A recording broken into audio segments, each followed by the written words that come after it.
Iowa 24, Purdue 3. I think they might be listening to Three Guys Talking Ball podcast because they actually were doing a lot of what we said. There was some motion, there was a little bit more window dressing. And that begs the question. Grant, where are you hiding Brian Ferentz? Actually, he's in my closet in my room, and I called plays Saturday from my house. I pulled a Jerry Kill. Oh, okay. I All Wow. right. I coached the game from my house. With that actually, and hey, a 2-game winning streak is a 2-game winning streak. So we'll give Brian a bowl of water and a sandwich at least once a day to keep him somewhat nourished. But that's all he's getting. That's all he's getting.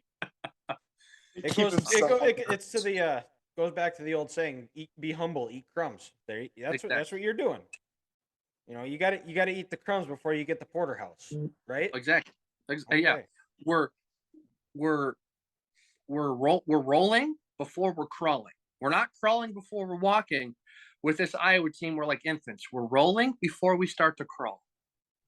Yes. Well, and Sure. like we talked about too, is you know, Aiden O'Connell was going to give the ball to the other team. He likes to And he give the did. ball to the other team, and he did. And he then did twice. Iowa capitalized off it. Charlie Jones still had a big game, but Iowa got the last laugh. Well, and it's what you mentioned that, Charlie, he had a big game, but it was one of those where he didn't have the Charlie Jones impact that he had in every other game he's played this year. It felt like empty stats. And then also that's on Purdue where they had one guy. They fed Charlie Jones, the ball all game and no one else could do anything. Nobody else could get anything going. And I think it hurt him at the end of the day. But another thing we're not talking about is, over these last 2 weeks, it looks like this Iowa offensive line is starting to get some cohesion as a group.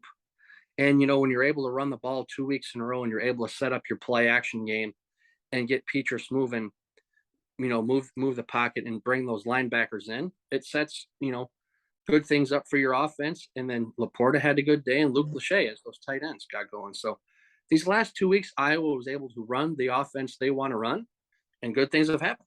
You put up 33 and 24 points in back-to-back weeks. That's very Iowa-like.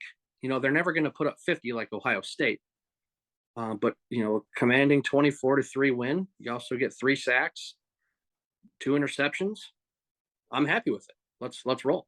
Yeah, well, and we'll preview their game upcoming week in a little bit here, but you have to feel if Iowa puts up 24 points on this next Saturday, you got to like those chances. If they get 3 touchdowns, that's a recipe to beat Wisconsin.